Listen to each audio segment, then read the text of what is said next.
Welcome to D6. This is professor Vinod Kumar. Hot topic లోకి వెళ్లే ముందు మన ఛానల్ ఉద్యమ ఛానల్ దీన్ని సబ్స్క్రైబ్ చేయండి, షేర్ చేయండి, లైక్ చేయండి, ఉద్యమానికి సహకరించండి. ఇక టాపిక్లకు వస్తే, రేపు అమరవీరులకి ఎస్సీ వర్గీకరణ పోరులో అసూలు బాసిన మాదిగ అమరవీరులకి రేపు 5 లక్షల చొప్పున, కుటుంబానికి 5 లక్షల చొప్పున దామోదర రాజనరసింహ గారు మంత్రివర్యులు ఎవరైతే ఉన్నారో వారు ఆరోగ్య శాఖ మంత్రిగా ఉన్నారు. వారు ఆ కుటుంబానికి ముఖ్యంగా ఆంధ్ర నుండి సిర్రా నాగేశ్వరరావు, కొవ్వూరు, మీరా సాహెబ్, అమలాపురం, తెల్లబండ్ల రవి, అనంతపురం, అలాగే ఈ తెలంగాణ నుండి ఇంకా ఎవరైతే ఉన్నారో ఈ తెలంగాణ నుండి 6 కుటుంబాలకి, 5 కుటుంబాలకి, 3 కుటుంబాలు ఆంధ్ర నుండి, 5 కుటుంబాలు తెలంగాణ నుండి, వాళ్ళందరికీ కూడా ఇవాళ 5 కుటుంబానికి 5 లక్షల చొప్పున దామోదర రాజనరసింహ గారు వారికి, ఆ అమరవీరులకి వాళ్ళ ఆ కుటుంబాలని ఇంతవరకు ఆదుకోలేదు, ఎవరూ ఆదుకోలేదు. గతంలో ఈ కుటుంబాలకి ఇదే దామోదర రాజనరసింహ గారు వాళ్ళకి ప్లాట్లు ఇప్పించడం జరిగింది, గవర్నమెంట్ ప్లాట్లు, కొంత ఆర్థిక సహకారాన్ని అందించడం జరిగింది. కానీ ఏ ఉద్యమకారుడైతే 30 ఏళ్ళుగా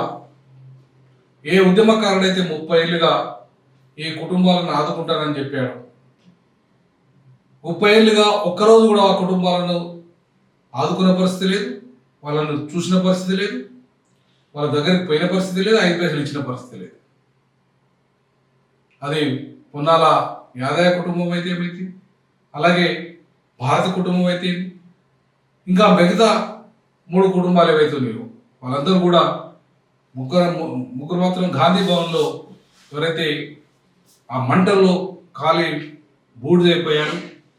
గాంధీ భవన్ ఘటన కూడా ఇది మందకృష్ణ గారే ఆ గాంధీ భవన్ తగలబెట్టమని చెప్పేసి ఆయన చెప్పడం జరిగింది. ఉద్యమంలో భాగంగా ఇవాళ ఎవరైతే ఈ కుటుంబాలు ఉన్నాయో వాళ్ళంతా కూడా మందకృష్ణ గారికి చాలా అనుంగు కుటుంబాలు, ఆయన ఏది చెప్పినా విన్న కుటుంబాలు. ఆ యువకులంతా కూడా, చనిపోయిన యువకులంతా కూడా, వాళ్ళంతా కూడా ఏంటంటే కేవలం వర్గీకరణ కోసం అసలు బాసారు. ఇవాళ వేరే ఇంకా ఏమి ఆ కుటుంబాలకు ఏమి ఆధారం లేని కుటుంబాలు, పాపం పేద కుటుంబాలు. వర్గీకరణ అయితే చాలు, మా అన్న తెస్తాడు, వర్గీకరణ అవుతుంది అని చెప్పేసి వారు గుడ్డిగా నమ్మి ఇలా ఉద్యమంలో అసలు బాసినారు. మరి అట్లాంటి కుటుంబాలకి కనీసం ఇలా మందకృష్ణ గారు వాళ్ళ బిడ్డకు కొన్ని కోట్లు పెట్టి ఒక మారతనికి ఇచ్చి వాళ్ళ పెళ్లి చేశాడు, కొన్ని కోట్లు ఖర్చు పెట్టి పెళ్లి చేశాడు. మరి కనీసం మరి వీళ్ళకు కొన్ని లక్షల రూపాయలన్నా కూడా ఎందుకు? ఇలా పేర్ల మీద ఆల్రెడీ వసూలైన పైసలు ఏమని, అమరవీరుల కుటుంబాలకు డబ్బులు ఇస్తానని చెప్పేసి ఎంతోమంది కాంట్రాక్టర్లు ఇచ్చిన డబ్బులు ఏమని, కోట్లాది రూపాయలు వసూలు చేశారు. కనీసం వాళ్ళని ఎందుకు ఆదుకోలేదు? వాళ్ళ కోట్లకు పడగలెత్తిన మందకృష్ణ మాదిగా మరి ఈ కుటుంబాలను ఎందుకు ఆదుకోలేకపోయాడు? ప్రతి పార్టీ దగ్గర మేము మద్దతు ఇస్తానని చెప్పేసి ప్యాకేజీలు మాట్లాడుకున్న మందకృష్ణ మాదిగా మరి కుటుంబాలను ఆదుకోవడంలో ఎందుకు వైఫల్యం చెందాడు? ఇవాళ వీటన్నిటికీ ప్రశ్నలు తప్పకుండా ఇవాళ దామోదర మాదిగనా కాదా, లేదంటే మోచినా, ఆయన సర్టిఫికేట్లో చాలా స్పష్టంగా ఉంది ఆయన మాదిగని. మరి ఇవాళ ఆయన సహకారం 30 ఏళ్ళుగా తీసుకున్నావు నువ్వు, ఆయన దగ్గర లక్షల రూపాయలు తీసుకున్నావు నువ్వు. ఇవాళ అదే బైండ్లకు సంబంధించిన కడియం శ్రీ గారి దగ్గర కూడా 30 ఏళ్ళ సహకారం తీసుకున్నావు, ఆయన దగ్గర కూడా లక్షలాది రూపాయలు తీసుకున్నావు, ఆయనతో కూడా సహకారం. ఆయనను విమర్శిస్తున్నావు. నాడు ఆయన కీలక భూమిక పోషించిండు వర్గీకరణ చట్టంలో. ఇప్పుడు చంద్రబాబు ఆయనలో మంత్రిగా ఉండి, నేడు రేవంత్ రెడ్డి మంత్రివర్గంలో ఉండి దామోదర రాజనరసింహ కీలక భూమిక పోషించాడు. ఇవాళ వాళ్ళ తండ్రి ఎవరో తెలియదు అంటావు నువ్వు. మరి ఇంతకాలం తెలియదా నీకైనా? ఇంతకాలం ఆయనతో 30 ఏళ్ళుగా నువ్వు స్నేహం చేసినప్పుడు తెలియదా ఈయన మోచి అని, లేకపోతే ఆయన బయలని? మరి ఇప్పుడే గుర్తొచ్చింది వాళ్ళ కులాలు. సర్టిఫికేట్ పరంగా ఆయన మాదిగ అని చెప్పినప్పటికీ కూడా, మాదిగ కోటాలో ఆయన మంత్రివర్గంలో స్థానం సంపాదించినప్పుడే కూడా ఇంకా ఆయన మీద బదనామీ వేసేసి, ఆయన సహకారం తీసుకొని ఆయన మంత్రి పదవి నుండి తొలగించాలని చెప్పేసి, ఆయన వల్లనే వర్గీకరణ జరిగిందని చెప్పి, అసలు నీకు వర్గీకరణ చదవడం ఇష్టం ఉందా లేదా? ఫస్ట్ నీకు ఇష్టం ఉంటే ఈ కొరుగులను ఎందుకు 30 ఏళ్ళుగా మభ్య పెడుతూ మాదిగల్ని మభ్యపెడుతూ అమాయకులైన ప్రాణాలకు వాళ్ళ బలి చేస్తూ అమాయక ప్రజలందరినీ మోసం చేస్తున్న మందకృష్ణ మాదిగ గారు వాళ్ళ కుటుంబాలను ఆదుకోవడంలో, ఆ కుటుంబాలను కాపాడడంలో మీరు ముందంజలో లేరు. ఉంటే ఆ కుటుంబాలు ఇలా ఈ రోడ్ల మీద పడే పరిస్థితి కాదు. ఆ కుటుంబాలు అమరవీర కుటుంబాలను ఆదుకొని ఉంటే, ఉద్యమం కనుక వాళ్ళను ఆదుకొని ఉంటే మీ మీద విమర్శలు వచ్చేటి కాదు. మీ మీద ఈరోజు ఎందుకు విమర్శిస్తున్నారు ఆ కుటుంబాలు? మీరు మంచోళ్ళు అయితే, మీరు ఆదుకుంటే ఇవాళ కోట్లాది రూపాయలు ఇవాళ మీరు ఏ మాలలకు వ్యతిరేకంగా పదస్థమానం మీరు మాట్లాడతారో, అదే మాల కుటుంబానికి నీ కూతుర్ని ఇస్తావు, కోట్ల రూపాయలు పెట్టి ఇలా పెళ్లి చేస్తావు, నీకు కోట్ల రూపాయలు సంపాదిస్తావు. మరి ఏ మాదిగ జాతి కోసం వర్గీకరణ ఉద్యమంలో అసలు భాషన అమరవీరుల కుటుంబాలను మాత్రం నువ్వు ఆదుకోవు, వాళ్ళని పట్టించుకోవు, వాళ్ళ జీవితాలు ఏమైనాయో నీకు తెలియదు. మరి ఇది ఏ రకమైన మాదిగల మీద నీకున్న ప్రేమ? నిజంగానే నువ్వు మాదిగ కుటుంబంలో ఉంటే ఈ మాదిగల్ని ఎవరైనా మోసం చేస్తారా? మాదిగ జాతికి మోసం జరుగుతుందా? ఈ మాదిగల్లో మోసం అసలు తెలుసా ఈ జాతికి? మరి ఇట్లాంటి మోసం దగ ఇవాళ మాదిగ దండోర ఉద్యమంలో నడుస్తున్నది. నాలాంటి వాడు ప్రశ్నిస్తే మాదిగ ద్రోహిగా, నిజాయితీగా నేనున్నాను. గల్లీ నుండి ఢిల్లీ దాకా ఉద్యమంలో పాల్గొన్నాను. 94 నుండి 2024 వరకు వర్గీకరణ ఉద్యమంలో ఉన్నాను. నీ తప్పుడు విధానాలతో నేను ఇలా నిన్ను ప్రశ్నిస్తున్నాను. నువ్వు నన్ను మాలలా అమ్ముడు పోయినవన్నా, లేకపోతే ఇంకోరికి అమ్ముడు పోయినవన్నా, లేదా మాదిగ ద్రోహైనా నాకేం భయం లేదు. ఎందుకంటే నేను ఎంతమంది మాదిగలను లాయర్లను చేశాను, ఎంతమంది మాదిగలకు ఉద్యోగాలు పెట్టించాను, ఎంతమంది మాదిగలకు పిహెచ్డీలు ఇప్పించాను, లేదంటే సీట్లు ఇప్పించాను. నా వల్ల ఎంతమంది బాగుపడ్డారో విద్యార్థులు అడిగితే చెప్తారు. ఉస్మానియా విద్యార్థులను అడగని చెప్తారు. నీ ఉద్యమంలో విద్యార్థులకు ఎన్ని సహకరించానో, ఏ రకంగా ఎన్ని ఇచ్చానో, ఉద్యమంలో ఎన్ని డబ్బులు ఇచ్చానో, ఎంత టైం కేటాయించానో, ఎంత టాలెంట్ ఇచ్చానో నీకు తెలుసు, నీ అనుచరులకు తెలుసు. అయినా సరే ఇవాళ నా మీద నిందలేస్తే సూర్యుని మీద నిందలేసినట్టు అవుతుంది. కాబట్టి నేను ఎవరికి ఇంతవరకు ప్యాకేజీకి అమ్ముడు పెట్టని కాదు, ఎవరికి దాసోమేనని కాదు, నీలాంటి వాడికి భయపడటం అసలే కాదు. ఎందుకంటే నేను ఎవరికి అమ్ముడు పోలే, ఎన్నడూ నా 3 లక్షల ఉద్యోగాన్ని సైతం త్యాగం చేశాను. నేను ఇవాళ సామాజిక తెలంగాణ కోసం, ఇవాళ నా ప్రజల కోసం. కానీ నువ్వు పొద్దుస్తమానం ఇవాళ అక్కడిక్కడ ప్యాకేజీల కోసం ఇవాళ జాతిని అమ్ముకున్నావు. నేను నా జాతి ఆత్మగౌరవం నిలబెట్టాను.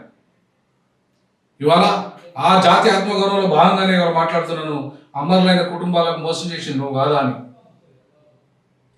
అమరుల కుటుంబాలను మోసం చేయడమే కాకుండా, వాళ్ళని ఆదుకోకపోవడమే కాకుండా, ఇవాళ వాళ్ళ రోడ్డు మీద వాళ్ళ బతుకులు పడితే కూడా ఇవాళ ఏమాత్రమూ పట్టించుకోకుండా వర్గీకరణ మొత్తం కంప్లీట్గా అవుతున్న క్రమంలో కూడా అడ్డం పడుతూ, ఇలా ఒప్పుకోల పేరుతో అడ్డం పడుతూ, మళ్ళీ తిరిగి దాన్ని కానియకుండా ఇవాళ అడ్డంపడే కార్యాచరణనే కొనసాగుతుంది. ఇంకెంతమంది అమలు కావాలి?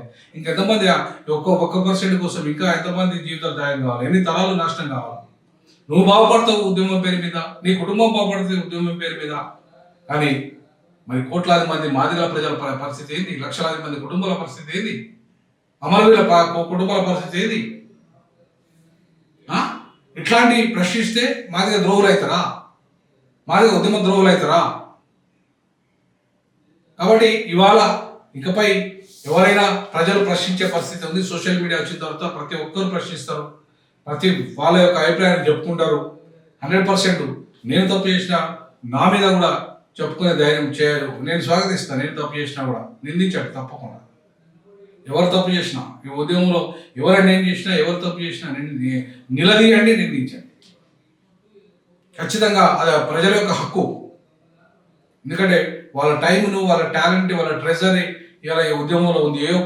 నీ ఒక్కడి త్యాగమే లేదు ఇక్కడ. మొత్తం 1 కోటి మంది మాదిగల త్యాగాలు ఉన్నాయి, ఉద్యోగుల త్యాగాలు ఉన్నాయి, లక్షలాది మంది ఉద్యోగుల త్యాగాలు ఉన్నాయి. అన్ని సబ్బండ వర్గాలకు సంబంధించిన వాళ్ళ సహకారం ఉంది. మాదిగలో అన్ని వర్గాలకు సంబంధించిన వాళ్ళ పేదలతో చెప్పులు కొట్టుకుంటూ డప్పులు కొట్టుకుంటూ సహా అన్ని వర్గాలు, అన్ని రకాల వాళ్ళు ఇలా ఈ ఉద్యమంలో భాగస్వామ్యమైంది. కాబట్టి ఇలా ఉద్యమం నిలబడ్డది. అంతేగాని నీ ఒక్కడి వాళ్ళని నిలబడ్డాయి. నువ్వు నాయకత్వం వహించినావు, 30 ఏళ్ళు మాదిగా ఈ ఉద్యమాన్ని నడిపినావు, తప్పు కాదు. దాన్ని నేను శంకించట్లేదు. కానీ నువ్వు చేసిన విధానాలు, నువ్వు అనుసరించిన పద్ధతులు, నువ్వు అమరవీరుల కుటుంబాలను ఆదుకోకపోవడం, ఇంకా ఈ వర్గీకరణకు అడ్డుపడడం, ఇది కరెక్ట్ కాదంటున్నా. తప్పకుండా ఖచ్చితంగా రేవంత్ రెడ్డి ఫిక్స్ అయ్యాడు, ఆయన చేస్తాడు. అక్కడ చంద్రబాబు కూడా అనివార్యంగా చేసి తీరుతాడు. ఎందుకంటే ఇవి వాళ్ళ అవసరం కూడా, వాళ్ళకి ఎన్నికల్లో రేపు అవసరం, వాళ్ళకి మన మాదిగల ఓట్లు అవసరం. కాబట్టి వాళ్ళ ఖచ్చితంగా చేసి తీరుతారు. కాబట్టి ఇప్పటికైనా ఈ కుటుంబాలను రేపు రేపు ఏదైతే మాదిగ అమరవీరులకు ఆదుకోవడానికి వాళ్ళకు ఒక మా ఈ కుటుంబానికి 5 లక్షలు ఇస్తున్న నిజంగా ఆయన అభినందనీయుడు. ఆదుకుంటున్న దామోదర రాజనరసింహ అభినందనీయుడు. ఆయనను తప్పకుండా మాదిగ జాతి గుండెలో నిలబెడుతుంది. ఎందుకంటే ఆయన యొక్క చట్ట రూపకల్పనలో ఆయన రోల్ ఇప్పుడు ఉంది. రేవంత్ రెడ్డి ఒక్కరిదే కాదు, ఆయనది కూడా కీలకంగా ఉంది. గతంలో సుప్రీంకోర్టు జడ్జిమెంట్లో కూడా ఆయన కీలకంగా ఉంది, రేవంత్ రెడ్డిది కూడా కీలకంగా ఉంది, మంత్రి వర్గానికి కూడా సహకారం ఉంది. కాబట్టి అందరి సహకారంతోనే చట్టం వస్తుంది. అందరి ఉద్యమం ఫలితంగానే వచ్చింది. ఒక్క కేసీఆర్ వల్ల తెలంగాణ అన్నట్టుగానే ఒక్క మందకృష్ణ వల్ల ఉద్యమం కొనసాగలేదు. ఇవాళ కేసీఆర్ ఎట్లయితే బాగుపడలేదు, ఆయన కుటుంబం బాగుపడదో తెలంగాణ ఉద్యమంతో, ఇవాళ వర్గీకరణ ఉద్యమం పేరు మీద నువ్వు నీ కుటుంబం బాగుపడేది తప్ప మాదిగ జాతి కానీ బాగుపడలేదు. అట్లాగే తెలంగాణ ప్రజలు బాగుపడలేదు కేసీఆర్తోని. కాబట్టి ఇవాళ ఇట్లాంటి వాళ్ళు ఎవరైతే ఉన్నారో వాళ్ళని ఖచ్చితంగా ప్రశ్నించి తీరుతాము, మీ అన్యాయాలను ప్రశ్నించి తీరుతాం. అది మాదిగ జాతి యొక్క బాధ్యత అని చెప్పేసి అమరవీరులకు జోహార్లు అర్పిస్తూ ఆ కుటుంబాలను ఆదుకుంటున్న ఇవాళ దామోదర రాజనరసింహ గారి అభినందనీయులు, అలాగే ఎమ్మెల్యేలు కూడా అభినందనీయులు.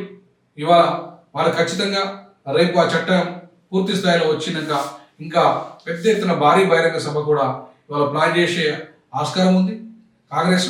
కాబట్టి చట్టం పూర్తి స్థాయిలో వచ్చి అమలయ్యేటప్పుడు గెజిట్ వచ్చిన తర్వాత ఆ దిశగా వాళ్ళు కూడా ప్రోగ్రామ్ చేస్తే తప్పకుండా మాలాంటి వాళ్ళ సహకారం ఉంటుంది. ఎందుకంటే 30 ఏళ్ళుగా ఉద్యమంలో గల్లీ నుండి ఢిల్లీ వరకు ఉన్నాం, ఇవాళ ఉంటాం, భవిష్యత్తులో మాదిగ జాతి వెంట ఉంటాం. మాదిగ జాతికి అన్యాయం జరిగితే ఊరుకోం, ప్రశ్నిస్తాం.